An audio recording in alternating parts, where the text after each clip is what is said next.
लिखा कि दसा गल का की मुकाम है तो गल कितनी शरीर बदला जाती अब एक गल से करे जान चला ते जब गाली बड़ी हो चिमटा हो जा आख्या अब एक गल से करे जान गला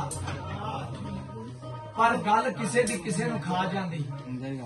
किसे गल दे नहीं हो मथाज हुंदे जाच गल दी जिन्हां नूं आ जांदी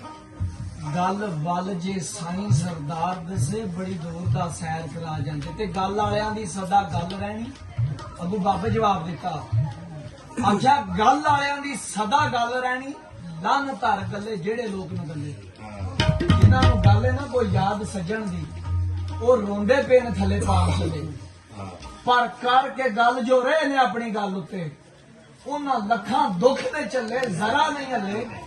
कसूर मंदा जिन्ना करके कोल वसारे खांदे ने जुतियां ते खल्ले ते खांदे टोर चले ते फिर की आखदे